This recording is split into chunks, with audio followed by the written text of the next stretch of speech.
Sebetulnya iblis itu tempat kediaman asalnya itu di mana? Lalu pertanyaan berikutnya, nanti juga iblis tempat kediaman akhirnya di mana? Kan gitu. Di mana tempat kediaman awalnya iblis? Di surga ya. Jadi ternyata iblis itu dulu penduduk surga. Kata siapa? Ya kata Quran. Kan di Quran itu surat Al-Hijr itu ayat 34 Allah mengatakan, qala, Allah berfirman, fakhruj minha fa innaka rajim. Fakhruj minha, keluarlah daripadanya. Nah, di dalam terjemahan Departemen Agama, nya itu adalah surga. Keluarlah daripadanya. Berarti keluar dari mana? Keluarlah dari surga. Fakhruj minha fa innaka rajim, sesungguhnya kamu terkutuk. Mungkin kita selama ini kan begitu dengar kata iblis itu yang terpikir oleh kita itu neraka saja kan. Iblis itu pokoknya penduduk neraka gitu kan. Padahal dulu ya, setelah Allah menciptakan manusia dan setelah sempurna penciptaan manusia, itu kan saat itu iblis dan malaikat itu disuruh bersujud kan pada manusia yang telah selesai diciptakan oleh Allah itu. Nah saat itu malaikat mau kan sujud. Yang tidak mau sujud siapa? Iblis. Gara-gara gak mau sujud, kemudian iblis itu diusir kan oleh Allah. Dari mana itu? Dari surga. Cuman karena ini kan selama ini kita belajar agama itu kan parsial. Begitu dengar kata iblis itu, yang terpikir oleh kita itu adalah makhluk yang begitu luar biasa, jahatnya gitu kan. Kalau dengar kata manusia, oh itu makhluk yang dimuliakan Allah kan gitu.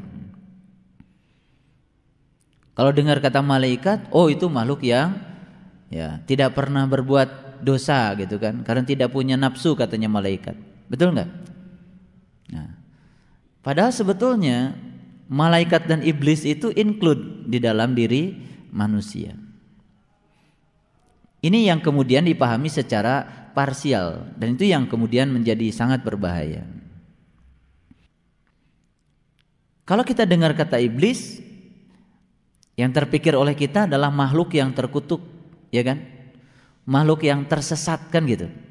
Sejauh-jauhnya sesat ya iblis kan gitu. Betul? Oke. Sekarang saya ingin mengajak kita untuk berpikir jernih, tetapi berpikir berdasarkan Quran. Semoga kita terhindar dari pikiran-pikiran kotor, apalagi pikiran-pikiran yang dilandasi oleh hawa nafsu. Saya ingin semuanya membuka dulu Quran surat Ibrahim sebelum saya lanjutkan. Surat Ibrahim itu surat yang ke-14, itu sebelum Quran surat Al-Hijr. Ya.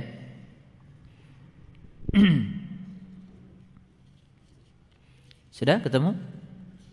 Ya. Tolong dilihat surat Ibrahim ayat yang ketiga. Saya ingin bacakan dari ayat yang kedua, walaupun tekanannya itu ada di ayat yang ketiga. Tolong dibaca dengan jujur membacanya, dengan hati yang ikhlas, yang tulus, supaya kita mendapatkan hidayah. Ayat yang kedua, ya. Lillahillazi lahu ma fis samawati wa ma fil ardh. Allah lah yang memiliki segala apa yang di langit dan di bumi. Jadi yang di langit dan di bumi kepunyaan siapa? Kepunyaan Allah. Kita ada di mana? Ada di bumi kan. Nah kalau yang di langit dan yang di bumi kepunyaan Allah, dan kita ada di bumi, berarti kita juga kepunyaan Allah. Kalau kita juga kepunyaan Allah, lalu pantaskah kita merasa memiliki sesuatu yang ada di bumi ini? Tidak pantas kan? Tapi suka nggak merasa memiliki? Suka. Saking merasa memiliki itulah kita kemudian mencintainya, ya kan? Saking mencintai itulah kita sering menderita, terluka ketika sesuatu yang kita cintai harus pergi dari kita. Betul? Itu yang kemudian disebut sebagai keterikatan. Jadi sebetulnya penyebab utama penderitaan manusia itu ya keterikatan itu. Keterikatan itu sebetulnya bukan keadaan cuek, bukan. Bukan keadaan acuh tak acuh, bukan. Keterikatan itu sebetulnya bisa diartikan kita menjalani hidup dengan serius, mengerjakan apapun dengan serius, tetapi kita tidak pernah memikirkan hasil yang kita kerjakan. Karena keterikatan itu biasanya bukan di proses. Keterikatan itu biasanya adanya di hasil akhir. Sehingga sering mengganggu proses ketika kita melakukan pekerjaan. Itu sebabnya saya menafsirkan yang namanya kesuksesan itu bukan pada hasil akhir sebetulnya. Kesuksesan itu sebenarnya terletak pada kualitas proses. Jadi seseorang yang telah melakukan suatu proses dengan prosedur yang benar dan prosesnya itu cukup berkualitas, maka sebetulnya dia telah sukses. Walaupun pada titik akhir tidak mencapai yang dia ingin, tapi kan mencapai yang Allah ingin. Ya kan? Sebenarnya kesuksesan itu bukan sesuatu yang nyata kalau menurut saya. Kesuksesan itu adalah hayalan dan adanya di pikiran. Yang kenyataan itu ya yang diproses itu. Jadi kualitas proses itulah sebetulnya kesuksesan. Makanya saya sering mengatakan tidak usah selalu berorientasi untuk menjadi orang yang berhasil, tetapi berorientasi untuk menjadi orang yang bernilai. Nah, nilai kita itu adanya di proses. Sama seperti kita memandang kehidupan. Ketika orang ditanya berapa deposito Anda, kemudian dia jawab sekian triliun misalkan. Lalu sebagian orang mengatakan, oh Anda sukses karena telah mengumpulkan sejumlah uang yang begitu besar. Tapi ketika dia ditanya, pernahkah Anda berbagi dengan apa yang Anda dapat? Ternyata dia tidak berbagi, terus saja mengumpulkan. Sebetulnya dalam ukuran spiritual dia itu sebenarnya tidak sukses. Justru yang sukses itu yang hari ini tidak punya apa-apa, tetapi akibat apa-apa yang Allah berikan padanya telah dibagi oleh dia. Itu sebetulnya keberhasilan hidup. Karena dia telah menjadikan hidup ini begitu bernilai. Makanya kalau kita lihat para nabi, para suci ya, orang-orang yang telah luhur spiritualnya itu hampir dikabarkan tidak ada orang yang meninggalkan harta yang berlebihan. Tapi yang dia tinggalkan itu adalah nilai-nilai kehidupan yang luar biasa, yang abadi. Orang yang meninggalkan harta yang banyak itu ya 40 hari juga udah habis. Tapi orang yang menghadiahkan nilai-nilai kehidupan, tengoklah Nabi Muhammad gitu ya. Tengoklah, mohon maaf saya mengambil contoh yang lain, Bunda Teresa. Tengoklah misalkan yang lain, ya Mahatma Gandhi misalkan. Bagi saya itu orang-orang yang luar biasa. Beliau telah melahirkan statement-statement yang begitu bernilai. Satu kalimat saja yang diluncurkan oleh orang suci begitu menenangkan ketika kita membacanya atau ketika kita mendapatkan kalimat itu. Bukankah itu merupakan suatu nilai? Dan nilai itu ternyata abadi, tidak pernah hancur ya oleh ruang dan waktu. Itu. Oleh karena itu maka sekarang ini tugas kita adalah bukan mengumpulkan berapa banyak yang kita kumpulkan, tetapi bagaimana kita menciptakan nilai-nilai kehidupan yang nilai itu menjadi abadi bagi diri kita dan juga bagi orang lain. Sehingga hidup kita tidak berorientasi pada berapa banyak yang kita kumpulkan, tetapi berapa banyak yang kita bisa bagikan. Berapa banyak yang membuat kita bahagia, bukan. tapi berapa banyak yang bisa membuat orang lain bahagia. Nah, ketika kita mengubah orientasi hidup kita itu, maka kita akan bisa melihat bahwa sesungguhnya nilai kehidupan itu bukan terletak berapa banyak uang dan pemberian Allah yang dibelanjakan untuk membahagiakan diri kita, tetapi berapa banyak yang bisa dibelanjakan untuk membahagiakan orang lain. Bukan berapa kali kita tersenyum, tetapi berapa banyak orang yang bisa disenyumkan dengan tindakan kita. Itu yang dikatakan di dalam hadis, sebaik-baik manusia yang berguna bagi orang lain. Saya sebetulnya tidak bermaksud membahas ayat ini terlalu berlebihan. Kalimat yang pertama ini, kalimat lillahilladzi lahu ma fis samawati wa ma fil ar, ini bukan kalimat yang mau kita bahas pagi ini. Tapi karena kalimat ini muncul, jadi saya membahasnya sedikit. Tapi sebetulnya inti yang saya bahas itu adalah kalimat lanjutannya itu. Di situ ada kata-kata wa wailul lil kafirin. Wail itu kan sering diartikan neraka. Betul enggak? Sebenarnya tidak masalah kalau wail diterjemahkan neraka. Tetapi ada juga yang menerjemahkan wail itu adalah kehinaan, kecelakaan, itu sama saja. Toh kehinaan dan kecelakaan itu pada dasarnya identik dengan neraka. Nah, kalau kata neraka ini diekstrapolasi pada pemahaman yang lebih luas lagi, sebenarnya neraka itu yang selama ini diidentikan dengan nar, dengan api, pada hakikatnya sebenarnya neraka itu ya segala perwujudan yang buruk, segala perwujudan yang tidak menyenangkan, semua penderitaan, kesedihan, penyesalan yang berbau negatif itu sebetulnya bisa berkategori neraka. Makanya sesuatu yang masuk akal kalau wail itu diartikan juga sebagai neraka. Tapi sebetulnya wail itu adalah kecelakaan. Ketika kita baca Quran surat Ara'aital ladzi yukadzibu biddin fazalikal ladzi yad'ul yatim wala yahuddu ala ta'amil miskin fawailul lil musallin. Itu diterjemahkan oleh Departemen Agama neraka wail untuk orang yang sholat.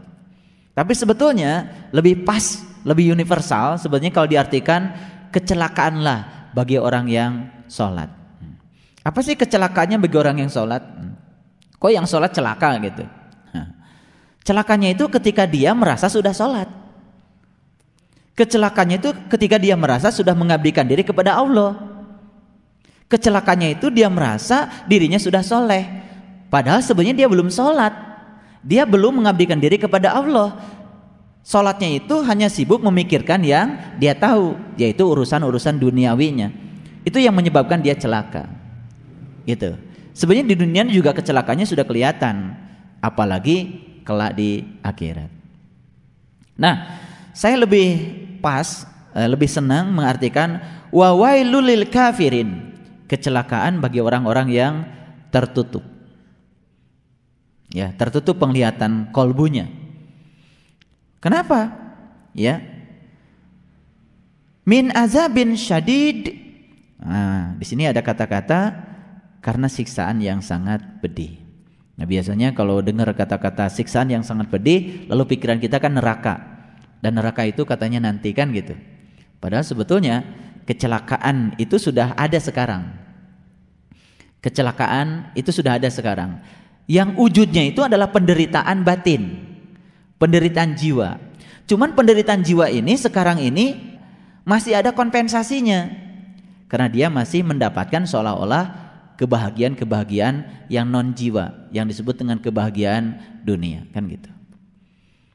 Jadi di pergantian akhir tahun, ya dari tahun 2011 ke 2012, ya malam itu kan menjadi malam yang sangat luar biasa.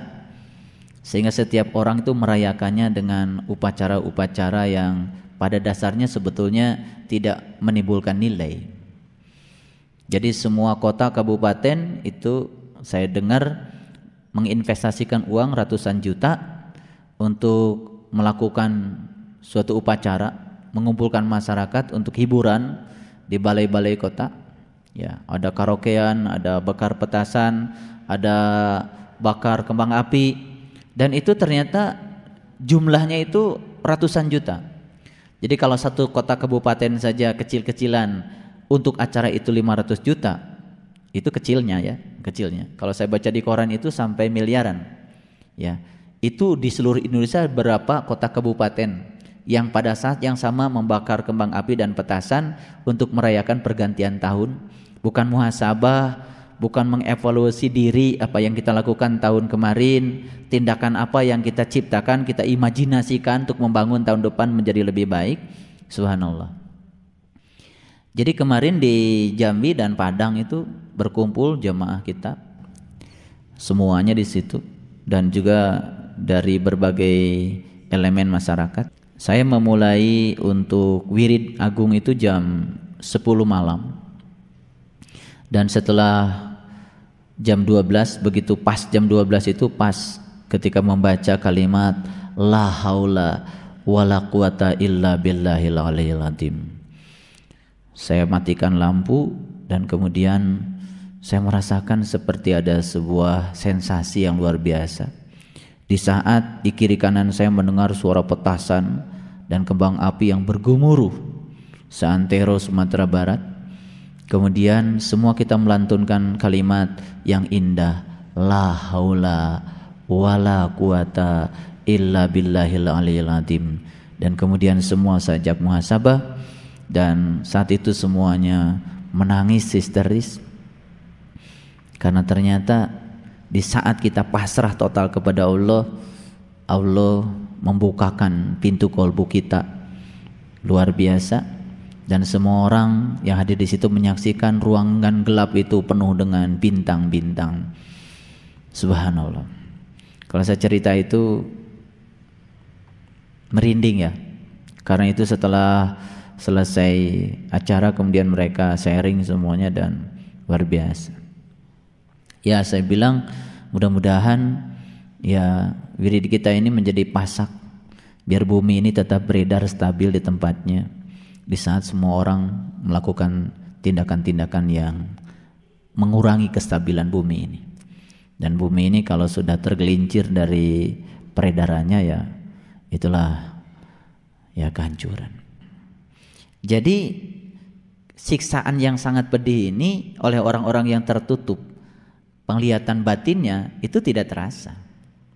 Karena gini logikanya, kita kan menjadi tidak nyaman dan tersiksa ketika lampu PLN mati karena kita sudah kenal lampu PLN nyala. Betul nggak? Jadi kalau tiap hari lampu di rumah kita nyala terus tiba-tiba mati, kan kemudian kita uring-uringan. Betul nggak? Uring-uringan, tidak nyaman.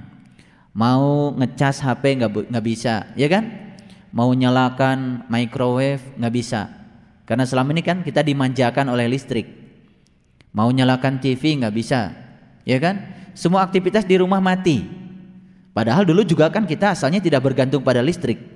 Menjadi tidak nyaman ketika kita mencoba untuk bergantung padanya. Tapi orang-orang yang sampai hari ini tidak mengenal listrik, mereka hidup nyaman-nyaman saja. Kita itu menjadi tidak nyaman karena sudah kenal listrik. Betul nggak? Jadi orang yang belum kenal listrik sebetulnya nyaman-nyaman saja. Nah, siksaan jiwa, siksaan batin, ketika seseorang masuk pada kegelapan yang luar biasa, itu terasa siksaan itu menyesakan saat dimana kita sudah mengenal bagaimana nikmatnya ketika berada di alam yang terang benderang. Betul? Nah, tetapi mereka yang sampai hari ini tidak merasakan nyamannya di alam yang terang benderang, mereka gelap-gelapan tidak masalah. Padahal itu suatu siksaan sebetulnya. Nah, cuman siksaan itu dialihkan dengan kesenangan-kesenangan duniawi yang bisa mereka ciptakan. Bakar kembang api, bakar itu, ya karaokean macam-macam. Saya tidak mengatakan karaokean salah. Tidak. Tetapi kalau misalkan sudah melampaui batas kan jadi ujungnya hura-hura kan gitu. Kemudian ayat berikutnya, tolong diperhatikan ya. Kenapa orang itu mendapatkan siksaan yang pedih? Kenapa orang yang tertutup itu mendapatkan siksaan yang pedih? Kemudian Allah mengatakan alladzina yastahibbunal hayatud dunya. Penyebab utamanya itu sebenarnya cuma satu, yaitu menyukai. Sebenarnya kalimat yang dipakai itu yastahibbu. Nah, yastahibbu itu sebetulnya mencintai. Ini bukan sekedar menyukai ini, yaitu orang-orang yang lebih mencintai sebetulnya kehidupan dunia daripada kehidupan akhirat, ya. Alladzina yastahibbunal hayatad dunya 'alal akhirah. Gitu. Nah, kalau kita baca kalimat yang berikutnya, wa yasudduna an sabilillah wa yabgunaha iwaja. Nah, yang berikutnya adalah menghalang-halangi jalan Allah dan menginginkan jalan Allah itu bengkok. Dan yang terakhir, ulaika fi dhalalim ba'id, mereka itu berada dalam kesesatan yang jauh. Dolal itu sesat, ba'id itu artinya jauh. Kan gitu. Ba'id sudah jadi bahasa Sunda kan? Ba'id gitu ya. Ih, bararaid kan gitu. Sudah jadi bahasa Sunda, itu dari bahasa Arab. Bahasa Arab itu ba'id itu artinya jauhnya, jauh banget gitu. Nah, sesat saja sudah bahaya, ini sesatnya tuh sejauh-jauhnya sesat. Jadi kalau kira-kira kalau sesat yang dekat tuh kayak gini, mau ke Miskatul Anwar tapi masih putar-putar di sekitar Bandung, itu sesat juga sih, cuman mending gitu, udah Bandung. Nah, ini mau ke Miskatul Anwar di Cimahi tapi masih putar-putarnya di ujung Pandang kira-kira, atau masih putar-putarnya di sana di Afrika misalnya. Ini sudah ba'id, ini ba'id. Saya cuma ingin membedakan sesat yang biasa dengan sesat yang ba'id, sesat yang amat jauh. Nah, sekarang kita takar dulu diri kita. Kita takar diri kita.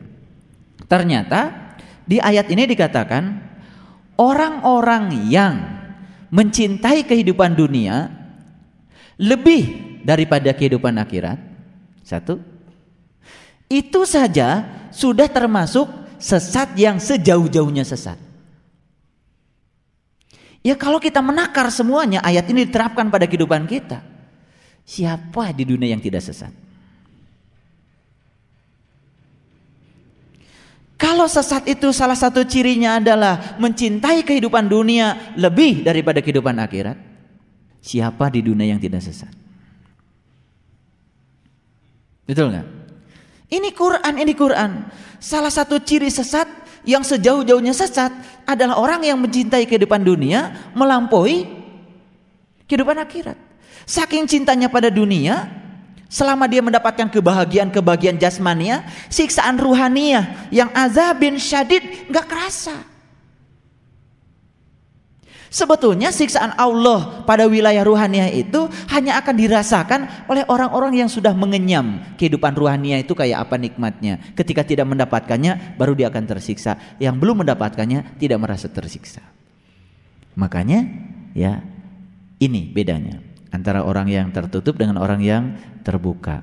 Nah, apa sih maksudnya saya bahas ayat ini? Kan tadi kita sedang bicara setiap ada kata-kata sesat, apalagi sejauh-jauhnya sesat, neraka, macam-macam, selalu dikaitkan dengan iblis kan? Betul nggak?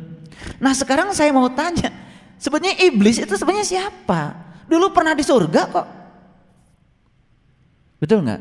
Cuman gara-gara memperkarakan, waktu ditanya sama Allah, kenapa kamu nggak mau nyembah Adam? Iblis bilang, karena Adam diciptakan dari tanah, sedangkan aku diciptakan dari api. Bagi iblis, tanah dan api sesuatu yang berbeda. Menjadi berbeda karena yang dia lihat itu sesuatu yang bersifat lahir. Nah, kenapa manusia membeda-bedakan satu dengan yang lain? Kenapa? Karena dia masih terjebak di wilayah lahir. Lahir itu beda. Merah dengan kuning beda. Betul nggak? Orang yang pakai baju bagus dengan orang yang pakai baju kurang bagus, bagi dia beda. Yang sepatunya lecak dengan sepatunya perlente, bagi dia beda. Yang badannya tinggi dengan yang rendah, bagi dia beda. Yang badannya putih dengan badannya hitam, bagi dia beda. Selama kita masih ada di wilayah yang bersifat jasmania, yang muncul itu adalah kebiasaan membeda-bedakan. Jadi yang suka membeda-bedakan manusia satu dengan yang lainnya, berarti menurut Quran secara hakikatnya dialah sebetulnya iblis.